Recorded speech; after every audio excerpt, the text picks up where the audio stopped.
예, 경기도. 남경필 경기지사와 이재명 성남시장 이 두 분은요, 참 공교롭게도 여러 가지 사안을 놓고 엇갈리는 의견이 많았습니다. 청년 일자리 정책 그랬고요. 버스, 광역버스 준공영제, 또 적폐청산이냐 정치보복이냐 이 논란까지 핑퐁 설전이 이어지고 있습니다. 근데 한 번도 이분들이 한 자리에서 토론을 하신 적이 없더라고요. 그래서 오늘 저희가 방송 첫 번째 자리를 마련해봤습니다. 참 어렵게 모셨습니다. 남경필, 이재명, 이재명, 남경필 두 분 모셔보죠. 먼저 남경필 경기지사님 안녕하세요. 네, 안녕하십니까. 반갑습니다. 이재명 성남시장님도 나와 계시죠. 안녕하세요. 네, 이재명입니다. 반갑습니다. 예, 두 분도 서로 인사 한번 나누세요. 네, 지사님. 안녕하셨어요, 시장님. 네, 반갑습니다. 이거 직접 목소리 듣고 뵙게 되니까 너무 반갑네요. 네. 반가우신 거 맞으시죠? 진짜입니다. 지금 청취자 문소영님이 두 분 아침부터 토론하시려면 힘드시겠다 응원하는 문자도 보내주고 계세요. 자, 좀 시간이 길지는 않습니다. 그래서 제가 짧게라도 한 지금 3가지 정도 이슈를 준비해 놓고 있습니다. 그래서 진행을 하다가 시간을 배분해서요. 어쩔 수 없이 중간에 끊을 수밖에 없다는 거 여러분들 양해를 부탁드리고 진행을 해보죠. 자, 가장 화제가 된 이슈부터 시작을 하겠습니다. 지금 이 정부의 각종 이 조사들, 적폐청산 이란 이름으로 과거사위원회, 진상조사위원회 여러 가지 조사들이 벌어지고 있는데 이것이 과연 적폐청산이냐 정치보복이냐 이겁니다. 저희가 이 주제를 꺼낸 이유는 얼마 전에 남경필 지사께서 이런 말씀하셨어요. 문재인 대통령이 정치보복의 길로 가고 있다. 이러자 이재명 성남시장께서는 범죄 행위 적폐를 정당한 경기의 패자로 치환시키는 교묘한 언술이다. 교묘한 언술로 지적하신 바가 있습니다. 이 부분. 먼저 남 지사님. 네. 남경필 지사님. 정말 지금 정치보복의 길로 가고 있다고 보시는 거예요? 그러니까 저는 이 기본이 이거예요. 문재인 정부는 성공해야 합니다. 예. 그러려면 제일 중요한 게 과거의 정부하고 달라야 되거든요. 음흠. 두 가지가 크게 달라야 돼요. 과거에 비민주적이었던 것을 민주적인 방식으로 바꿔내야 하고요. 예. 과거에는 갈등을 일으키는 통합하지 않은 방식이었는데 이번 정부는 통합의 길로 가야 된다. 이 두 가지가 크게 달라져야 하는데 지금 보면 예. 검찰이 수사를 하는 방식과 모양도 과거와 크게 다르지 않고요. 또 갈등을 일으키면서 통합의 길로 멀어지는 것도 과거와 다르지 않아서 지금 정치 보복의 길로 점점 들어가고 있다라는 그런 말씀을 드린 겁니다. 갈등을 일으키는 방식으로 지금 수사가 이루어지고 있다. 이재명 시장님 동의하십니까? 총론적으로 문재인 정부가 성공해야 되고 과거와는 달라야 되고 다 동의합니다. 동의하는데 수사의 방식이 문제가 아니라 수사의 대상에 있어서 문제가 있다고 생각하시는 것 같아요. 이 문제는 죄를 많이 지었으니까 그 죄에 상응하는 처벌을 받는 게 너무 당연한데 자신들이 정치 권력을 가지고 있던 정치적 상대자이니까 용서해야 된다. 이거는 사실은 경기에서 패자니까 반칙해도 용서해야 된다. 국민들 사이에 분란이 발생할 수 있으니까 도둑질해도 용서해줘야 된다. 이런 얘기거든요. 결론은. 분란, 갈등이 발생할 수 있으니까 용서해주자는 말처럼 지금 들리세요? 저는 그렇게 들었어요. 결국은 통합을 위해서 적당히 봐주자. 또 수사를 하더라도 잘못한 사람이 있으면 다 골라내는 게 아니라 균형을 맞춰야 된다. 아니 어느 집은 도둑을 1명이 있고 어느 집단은 도둑이 10명이면은 1명씩 맞춰서 잡아야 되는 건 아니잖아요. 예를 들면 그런 얘기인데 저는 정치보복이라고 하는 개념을 좀 오해를 하시거나 아니면 국민들한테 정치보복이라는 단어로 혼란을 주는 것 같아요. 제가 딱 예를 하나 들어봐 주시면 좋겠어요. 구체적으로 뭐가 정치보복에 해당되나. 하나의 사건, 잘못된 수사, 잘못된 처벌 사례가 있는지 알겠고요. 남경필 지사님 마이크를 드리죠. 이런 겁니다. 그러니까 집권당 대표가 대통령, 전직 대통령을 구속해야 된다. 또 어떤 국회의원이 무상급식을 먹여야 한다. 콩밥을 얘기하는 거겠죠. 이렇게 먼저 수사의 방향성을 제시하는 것, 이것이 바로 정치보복으로 가는 길입니다. 아니 잘못이 있어서 하나하나 나오면 그 법의 처벌에 따라서 가면 되는데 막강한 집권 초기에 집권당 대표와 국회의원들이 예. 저 사람 구속해야 된다라고 선언을 해놓고 검찰의 수사가 하나하나 진행이 되면 예. 정치보복과 적폐청산은 굉장히 동전의 양면 같아서 어느 쪽으로 뒤집느냐에 따라서 어떻게 인식받느냐가 달라지거든요. 특히 패배한 사람들의 문제가 아니고요. 패배한 쪽을 지지했던 사람들이 승자들이 지금 이걸 정당한 법 집행이라기보다는 과거를 너무 과도하게 파고 한쪽으로 일방적으로 판다라는 그런 느낌이 들었을 때 정치보복으로 가는 거거든요. 예. 그 10명이 나오면 10명을 다 조사해야 된다. 이거에 대해서는 동의하시는 거. 균형 맞춰 조사하자 이런 말씀은 아니시라는 거죠. 그런 거 아닙니다. 그런 근데 말씀은. 집권당 대표와 국회의원들이 예. 방향을 정해놓고 구속합시다. 이런 거 자체가 정치보복으로 가는 거죠. 알겠습니다. 이때 대통령께서는 뭘 하셔야 되냐면 예. 집권당 대표를 준엄하게 이렇게 하지 말아라 라고 얘기를 하셔야 정치보복으로 안 가는 겁니다. 자, 수사의 방향성을 자꾸 가이드라인을 제시하는 듯한 이것이 정치보복으로 느껴지게 한다. 이재명 시장님 답변 주시죠. 그건 대통령에게 월권을 요구하는 거죠. 검찰은 독립해서 죄가 되는 거 다 수사해야 되는 거고요. 예를 들면 여당 대표가 했다는 얘기도 없는 죄 뒤집어 씌워라. 누구 표적 수사하라는 게 아니라 누군가의 문제가 있다는 기사나 근거들을 보고 얘기한 거예요. 예를 들면 야당도 여당의 어떤 의원들이든 정치인이 문제가 있으면 지적할 수 있지 않습니까? 예. 그런 통상적인 정치 활동이나 아니면 권한 행사나 아니면 의무의 이행을 자꾸 여와 야를 가르쳐요. 예를 들면 패배한 사람들의 집단이 문제가 있다고 느끼면 문제다. 이거는 도둑들이 반항하면 다 이유가 있는 거다. 이런 얘기하고 똑같습니다. 자꾸 섞는 것 같아요. 예를 들면 야당 대표가 최근에 하신 말씀들 있잖아요. 예, 예. 그 점들 예를 들면 특검해야 되니까 검찰 수사 하지 말자. 특검하자. 대표 말씀. 예를 들면 뭐 수사 못하겠다. 하다못해 정무수석한테 우리 의원들 잡아가지 마라. 그 말이 안 되는 거죠. 그런 거야말로 정치가 검찰 수사에 개입하는 겁니다. 자, 정치보복. 편을 갈라서 예. 여당이 하는 거는 정치보복이고 야당이 하는 것은 정당하고 이 얘기하고 비슷한 것 같아요. 남경필 지사님 이 주제에 홍준표 대해서 대표의 그런 언사는 예. 잘못된 거예요. 저도 동의합니다. 그렇다 하더라도 대통령께서 이 검찰에다 가이드라인을 주라고 제가 말씀드린 게 아니잖아요. 집권여당의 대표와 의원들이 예. 필요 없이 정치 갈등을 일으키고 마치 수사의 가이드라인을 댄 것처럼 그렇게 얘기를 하니까 그런 거는 대통령께서 이건 아니다라고 끊어주셔야 그래야 이 통합과 제대로 된 수사로 간다는 말씀이죠. 알겠습니다. 그리고 저는 이 주제 패배한 집단을 얘기하는 게 아니고요. 예. 패배한 사람들을 지지했던 많은 국민들이 그 국민들이 이거 너무 심한데 라고 느끼면 그게 정치보복으로 간다는 말씀을 드린 겁니다. 자, 제가 똑같이 기회를 드려야 되기 때문에 이재명 시장님이 짧게 마지막 발언 주시고 알겠습니다. 다음 주제 가겠습니다. 이 공정한 나라를 만드는 것은 우리 국민들의 그야말로 시대적 소명이고요. 소망이고 공정한 나라를 만들기 위해서는 공정성을 해친 범죄 행위에 대해서 엄정한 책임을 묻는 게 출발입니다. 이 적폐청산이라고 하는 게 뭐 예를 들면 공정한 룰을 깨고 이익을 보던 사람들한테는 억울하겠지만 대다수 선량한 국민들한테는 바람직한 길이라서 다 지지하고 있어요. 다는 아니겠지요. 예. 압도적으로 지지하기 때문에 소수의 어떤 집단들이 저항한다고 해서 통합을 위해서 적당히 봐주고 넘어가던 그 과거에 잘못된 관행들을 반드시 깨야 됩니다. 알겠습니다. 자, 적폐청산이냐 정치보복이냐 두 분이 설전을 나누셨던 그 주제를 오늘 한번 잠깐 다뤄봤고요. 경기도 얘기로 들어가 보겠습니다. 두 분이 부딪히고 있는 두 번째 주제, 광역버스 준공영제 도입입니다. 광역버스. 경기도에서 서울을 오가는 광역버스들이 있습니다, 여러분.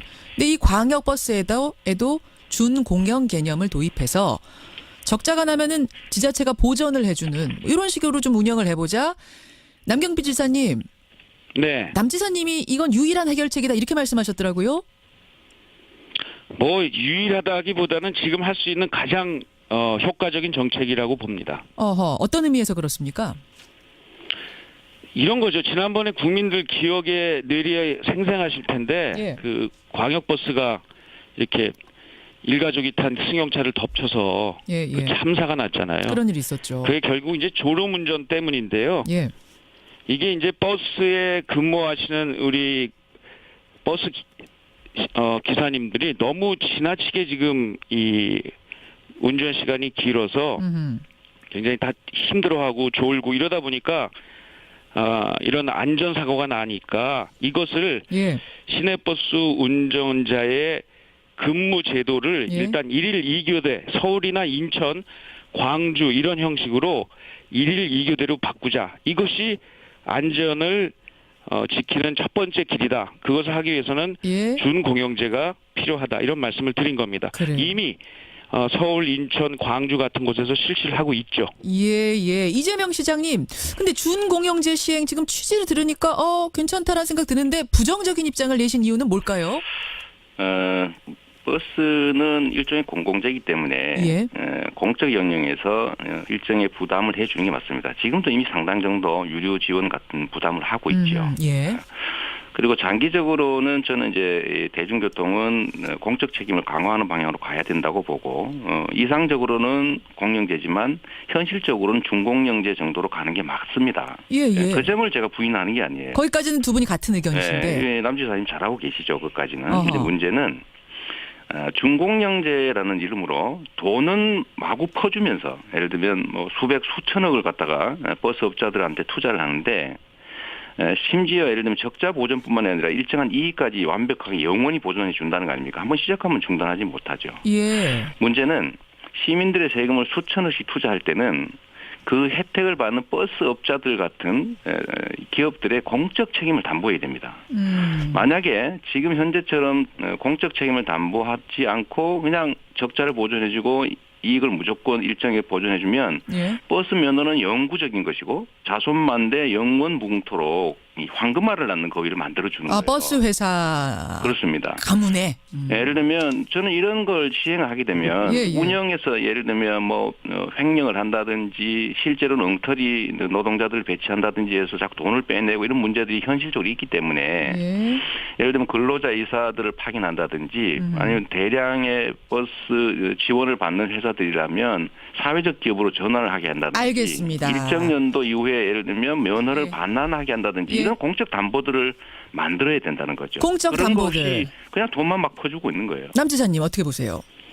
일단 다행스러운 건 우리 시장님께서 이 공영제를 주장하시다가 이제 준공영제를 받아들이시니까 일단 다행스럽다고 생각을 하고요. 사실 공영제는 현실적이지 않은 정책이기 때문에 다행스럽다고 생각을 하고요.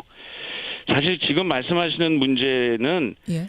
여러 가지 제도적 장치를 통해서 당연히 해야 될 일들입니다.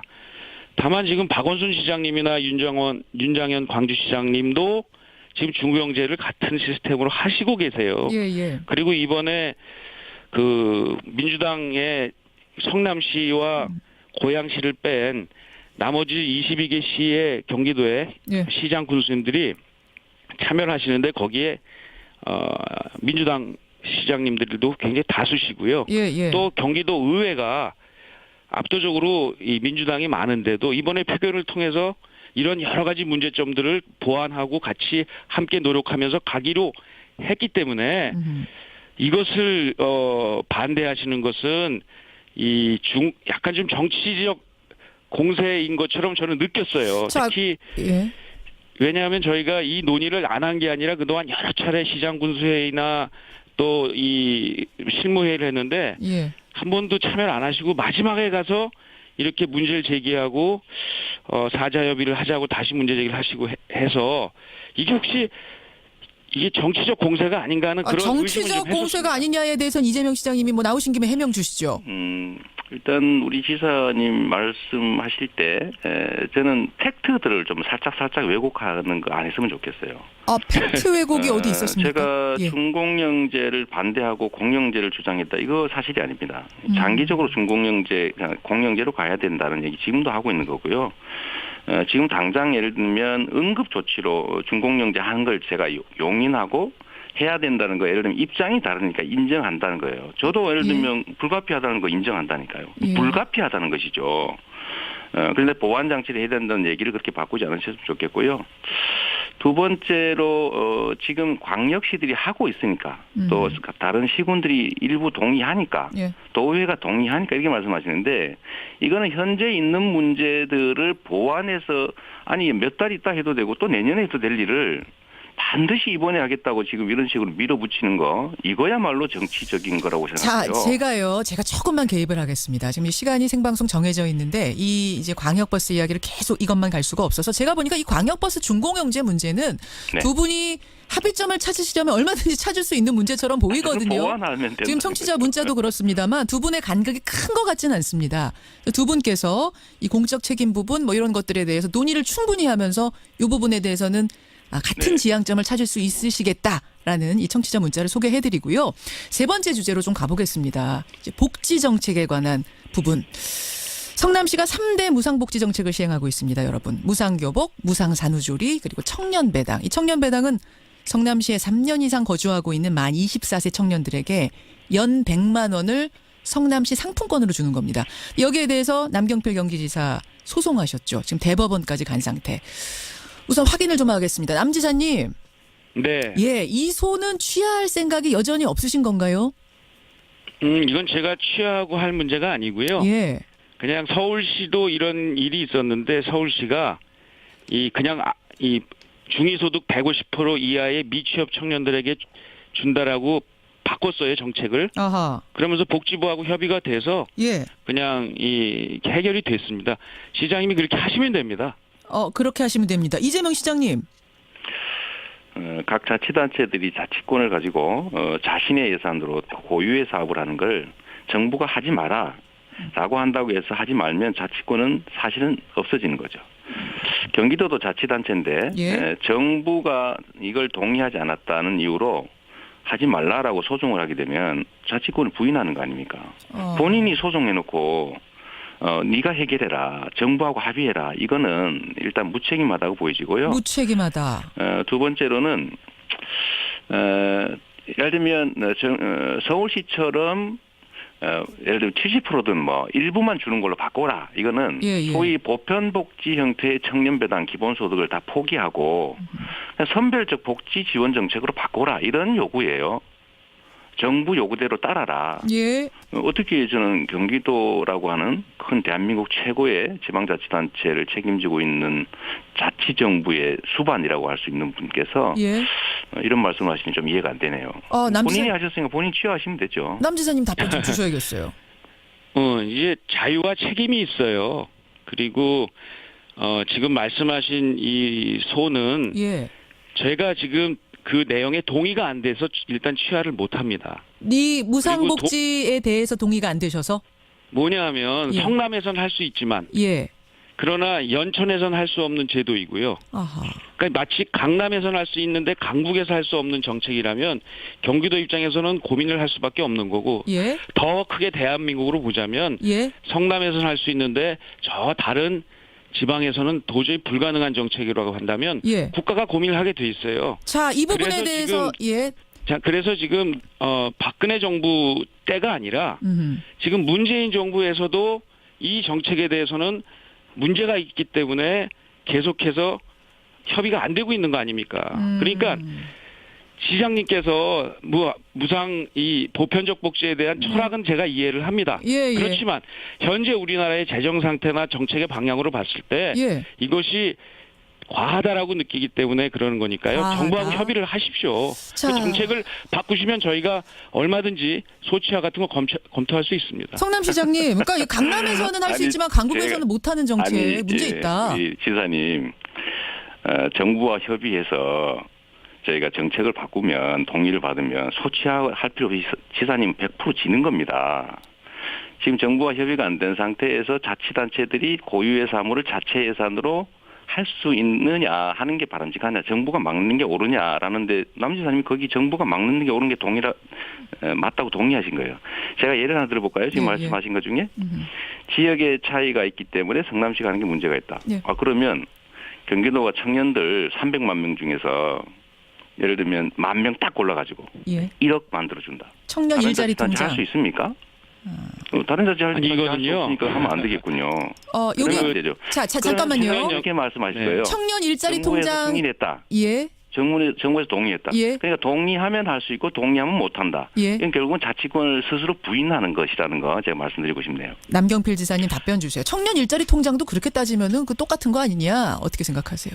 저희가 이 청년 일자리 통장을 꼭 찍어서 지금 1억 연금 말씀만 하시는데요. 약 13만 명에게 혜택이 돌아가는 다양한 정책이 있고요. 이건 역시도 이 중앙정부하고 저희가 끊임없이 협의를 하고 보완을 하고 이런 과정을 통해서 저희가 동의를 받고 간 겁니다. 현재 법이 예. 그렇게 동의를 받도록 돼 있는데 예, 예. 왜 이 절차를 그러니까 비민주적이라는 얘기를 들을 수밖에 없는 그런 비판이 있다는 걸 좀 이해하셨으면 좋겠어요. 아니 아무리 시장님이 하시는 게 옳다고 생각을 해도 예. 국가가 예. 그리고 우리가 함께하는 공동체가 이건 좀 성남이 너무 과하다라고 얘기하면 수정할 줄도 아시는 게 그게 민주적인 자세라고 생각합니다. 자, 저희가 똑같이 기회를 드려야 되기 때문에 이재명 시장님 마지막 짧게 답변 주십시오. 정부의 그 지방자치 관련 복지 관련 법령에 이렇게 돼 있어요. 정부와 지방자치단체는 협의해라. 협의가 안 되면 조정한다고 돼 있지 어디에 그 독립하더라고 돼 있습니까? 지방자치단체가 자체 예산으로 하는 고유의 사무에 대해서 정부가 동의를 해야 된다고 하는 거는요. 유신 시대로 되돌아가자는 얘기입니다. 이 관치 아닙니까? 관치다. 알겠습니다. 여기에 저는 동의하신다는 도지사님 입장을 이해하기가 좀 어렵고요. 예. 또 한 가지 자꾸 이 말씀하시는데 저는 도지사님이 하시는 청년을 위한 청년 정책 잘하신다고 생각해요. 정책이란 또 입장의 차이에 따라 다를 수 있죠. 예. 근데 제가 지적하는 거는 청년 통장이나 이런 게 아니고요. 10,000명을 딱 뽑아서 그것도 내년에만 1억을 만들어주겠다는 지속성 없고 너무 과다하고 특정 소수만 혜택 보는 이런 그야말로 심한 포퓰리즘이라고 불릴 수도 있는 이런 정책들을 하는 걸 지적한 거예요. 자, 마무리. 그거 지적한 걸 가지고 마치 제가 예. 경기도의 모든 청년 정책을 반대하는 것처럼 자꾸 그렇게 섞지 않으시면 좋겠어요. 자, 제가 좀 끼어들어야 될 것 같습니다. 오늘 뭐 이 커다란 주제를 가지고 지금까지 여러분 설전을 나눴지만 결론이 안 났던 이 주제로 오늘 끝장 토론을 할 수는 없을 것 같고요. 두 분 한 번 더 제가 모시겠습니다. 그럴까요? 한 번 더 남지사님 네. 괜찮으시겠어요? 그럼요. 지금 좋습니다. 문자도 너무 뜨겁게 들어와서 일단은 오늘 마무리를 하고 두 네, 분을 네. 조만간 한 번 더 모셔서 오늘 이 주제로 다시 한번 이어가겠습니다. 오늘 고맙습니다. 네, 감사합니다. 네, 감사합니다. 예, 경기도 남경필 지사, 성남시 이재명 시장이었습니다. 범죄 행위 적폐를 정당한 경기의 패자로 치환시키는 교묘한 원술이다. 교묘한 원술로 지적하신 바가 있습니다. 이 부분. 먼저 남 지사님, 네. 남경필 지사님, 정말 지금 정치 보복의 길로 가고 있다고 보시는 거예요? 그러니까 저는 이 기본이 이거예요. 문재인 정부는 성공해야 합니다. 예. 그러려면 제일 중요한 게 과거의 정부하고 달라야 되거든요. 음흠. 두 가지가 크게 달라야 돼요. 과거에 비민주적이었던 것을 민주적인 방식으로 바꿔내야 하고요. 예. 과거에는 갈등을 일으키는 통합하지 않은 방식이었는데 이번 정부는 통합의 길로 가야 된다. 이 두 가지가 크게 달라져야 하는데 지금 보면 예. 검찰이 수사를 하는 방식과 모양도 과거와 크게 다르지 않고요. 또 갈등을 일으키면서 통합의 길로 멀어지는 것도 과거와 다르지 않아서 지금 정치 보복의 길로 점점 들어가고 있다라는 그런 말씀을 드린 겁니다. 갈등을 일으키는 방식으로 지금 수사가 이루어지고 있다. 이재명 시장님 동의하십니까? 뭐 총론적으로 문재인 정부가 성공해야 되고 과거와는 달라야 되고 다 동의합니다. 동의하는데 예. 수사의 방식이 문제가 아니라 수사의 대상에 있어서 문제가 있다고 생각하시는 것 같아요. 이 문제는 죄를 많이 지었으니까 그 죄에 상응하는 처벌을 받는 게 너무 당연한데 자신들이 정치 권력을 가지고 있던 정치적 상대자이니까 용서해야 된다. 이거는 사실은 경기에서 패자니까 패배한 쪽을 지지했던 사람들이 승자들이 지금 이걸 정당한 법 집행이라기보다는 과거를 너무 과도하게 파고 한쪽으로 일방적으로 판다라는 그런 느낌이 들었을 때 정치보복으로 가는 거거든요. 예. 그 그런 10명이 면에서 나오면 10명을 다 조사해야 된다. 이거에 대해서는 동의하시는 거. 균형 맞춰 조사하자 이런 말씀은 아니시라는 거죠. 그런 거 아닙니다. 그런 말씀은 근데 아니죠. 집권당 대표와 국회의원들이 예. 방향을 정해놓고 구속합시다. 이런 거 자체가 정치보복으로 가는 거죠. 알겠습니다. 이때 대통령께서는 뭘 하셔야 되냐면 예. 집권당 대표를 준엄하게 이렇게 하지 마라 라고 얘기를 하셔야 정치보복으로 안 가는 겁니다. 자, 수사의 방향성을 자꾸 가이드라인을 제시하는 듯한 이것이 정치보복으로 느껴지게 한다. 이재명 시장님 답변 주시죠. 그건 대통령에게 월권을 요구하는 거죠. 검찰은 독립해서 죄가 되는 거 다 수사해야 되는 거고요. 예를 들면 여당 대표가 했다는 얘기도 없는 죄 뒤집어 씌워라. 누구 표적 수사하라는 게 아니라 누군가의 문제가 있다는 기사나 근거들을 보고 얘기한 거예요. 예를 들면 야당도 여당의 어떤 의원들이든 정치인이 문제가 있으면 지적할 수 있지 않습니까? 예. 그런 통상적인 정치 활동이나 아니면 권한 행사나 아니면 의무의 이행을 자꾸 여와 야를 가르쳐요. 예를 들면 패배한 사람들의 집단이 문제가 있다고 느끼면 문제다. 이거는 도둑들이 반항하면 다 이유가 있는 거다. 이런 얘기하고 똑같습니다. 자꾸 섞는 것 같아요. 예를 들면 야당 대표가 최근에 하신 말씀들 있잖아요. 예, 예. 그 점들 예를 들면 특검해야 되니까 검찰 수사 하지 말자. 특검하자. 대표 말씀. 예를 들면 뭐 수사 못하겠다. 하다 예, 경기도. 남경필 경기지사와 이재명 성남시장 이 두 분은요, 참 공교롭게도 여러 가지 사안을 놓고 엇갈리는 의견이 많았습니다. 청년 일자리 정책 그랬고요. 버스, 광역버스 준공영제, 또 적폐청산이냐 정치보복이냐 이 논란까지 핑퐁 설전이 이어지고 있습니다. 근데 한 번도 이분들이 한 자리에서 토론을 하신 적이 없더라고요. 그래서 오늘 저희가 방송 첫 번째 자리를 마련해봤습니다. 참 어렵게 모셨습니다. 남경필, 이재명, 이재명, 남경필 두 분 모셔보죠. 먼저 남경필 경기지사님 안녕하세요. 네, 안녕하십니까. 반갑습니다. 이재명 성남시장님도 나와 계시죠. 안녕하세요. 이재명입니다. 반갑습니다. 예, 두 분도 서로 인사 한번 나누세요. 네, 지사님. 안녕하셨어요, 시장님. 네, 반갑습니다. 이거 직접 목소리 듣고 뵙게 되니까 너무 반갑네요. 네. 반가우신 거 맞으시죠? 진짜입니다. 지금 청취자 문소영님이 두 분 아침부터 토론하시려면 힘드시겠다 응원하는 문자를 보내주고 계세요. 자, 좀 시간이 길지는 않습니다. 그래서 제가 짧게라도 한 지금 3가지 정도 이슈를 준비해 놓고 있습니다. 그래서 진행을 하다가 시간을 배분해서요. 어쩔 수 없이 중간에 끊을 수밖에 없다는 거 여러분들 양해를 부탁드리고 진행을 해보죠. 자, 가장 화제가 된 이슈부터 시작을 하겠습니다. 지금 이 정부의 각종 이 조사들, 적폐청산 이란 이름으로 과거사위원회, 진상조사위원회 여러 가지 조사들이 벌어지고 있는데 이것이 과연 적폐청산이냐 정치보복이냐 이겁니다. 저희가 이 주제를 꺼낸 이유는 얼마 전에 남경필 지사께서 이런 말씀하셨어요. 문재인 대통령이 정치보복의 길로 가고 있다. 이러자 이재명 성남시장께서는 모두 정무수석한테 우리 의원들 잡아가지 마라. 그 말이 안 되는 거죠. 그런 거야말로 정치가 검찰 수사에 개입하는 겁니다. 자, 정치보복 편을 갈라서 예. 여당이 하는 거는 정치보복이고 야당이 하는 것은 정당하고 이 얘기하고 비슷한 것 같아요. 남경필 지사님 이 주제에 대해서 대표의 그런 언사는 예. 잘못된 거예요. 저도 동의합니다. 그렇다 하더라도 대통령께서 이 검찰에다 가이드라인을 주라고 제가 말씀드린 게 아니잖아요. 집권 여당의 대표와 의원들이 예. 필요 없이 정치 갈등을 일으키고 마치 수사의 가이드라인을 댄 것처럼 그렇게 얘기를 하니까 그런 거는 대통령께서 이건 아니다라고 끊어주셔야 그래야 이 통합과 제대로 된 수사로 간다는 말씀이죠. 알겠습니다. 그리고 저는 이 주제 패배한 집단을 얘기하는 게 아니고요. 예. 패배한 사람들을 지지했던 많은 국민들이 그 국민들이 이거 너무 심한데 라고 느끼면 그게 정치보복으로 간다는 말씀을 드린 겁니다. 자, 제가 똑같이 기회를 드려야 되기 때문에 이재명 시장님이 짧게 마지막 발언 주시고 알겠습니다. 다음 주제 가겠습니다. 이 공정한 나라를 만드는 것은 우리 국민들의 그야말로 시대적 소명이고요. 소망이고 공정한 나라를 만들기 위해서는 공정성을 해친 범죄 행위에 대해서 엄정한 책임을 묻는 게 출발입니다. 이 적폐청산이라고 하는 게 뭐 예를 들면 공정한 룰을 깨고 이익을 보던 사람들한테는 억울하겠지만 대다수 선량한 국민들한테는 바람직한 길이라서 다 지지하고 있어요. 다는 아니겠지요. 예. 압도적으로 지지하기 때문에 소수의 어떤 집단들이 저항한다고 해서 반칙해도 용서해야 된다.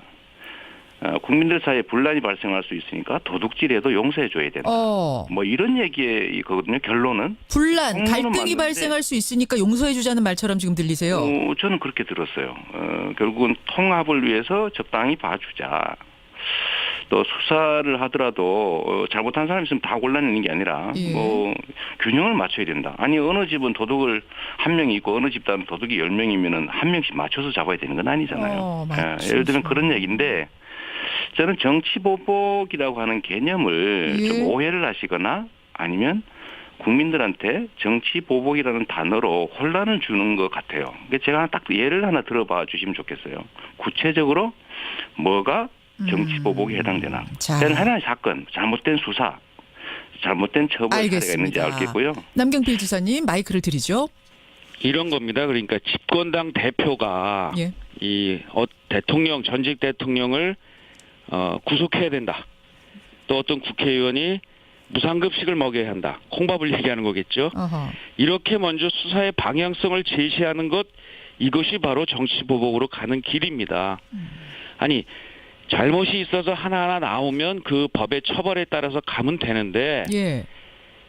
막강한 집권 초기의 집권당 대표와 국회의원들이 예. 저 사람 구속해야 된다라고 선언을 해놓고 검찰의 수사가 하나하나 진행이 되면 예. 정치보복과 적폐청산은 굉장히 동전의 양면 같아서 어느 쪽으로 뒤집느냐에 따라서 어떻게 인식받느냐가 달라지거든요. 특히 패배한 사람들의 문제가 아니고요.